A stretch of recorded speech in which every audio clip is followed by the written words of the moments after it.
I G national highways and motorways police Syed Kaleem Imam کی جانب سے کراچی میں ڈرائیونگ لائسنس سینٹر کی بلڈنگ کا افتتاح کر دیا گیا۔ اس افتتاحی تقریب میں additional I G Ghulam Nabi Memon, additional I G doctor Amir Sheikh, additional I G highways and motorways south region Javed Mehar, D I G Nasir Aftab, Saqib Ismail, D I G highways and motorways Fida Mastoi, motorways south zone Ali Sher Jakrani, secretary transport Sindh Shariq Jamal, sector commander 3 Syed Farhan, chief CPLC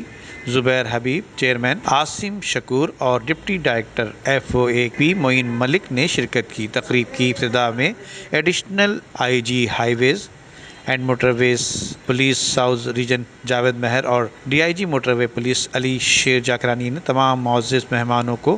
خوش آمدید کہا، جبکہ D I G motorway police Ali Sher Jakrani نے مہمانوں کو motor وے police کے قیام اور اس کی کارکردگی کے بارے میں بتایا۔ اس دوران انہوں نے پاکستان میں تقریباً 30,000 افراد کے سالانہ بنیادوں پر روڈ حادثات کا شکار ہوا کرتے ہیں۔ انہوں نے بتایا کہ لہٰذا ہمیں ایسے ٹھوس اقدامات لینے پڑیں گے جس سے کہ ان روڈ حادثات میں واضح کمی لائی جا سکے۔ اس مد میں موٹر وے پولیس کی جانب سے کراچی میں قائم کیا جانے والا لائسنس سینٹر ایک اہم سنگ میل ثابت ہوگا۔ اس موقع پر تقریب کے شرکاء نے موٹر وے پولیس کی کارکردگی کو بہت سراہا، بالخصوص موٹر وے پولیس کی جانب سے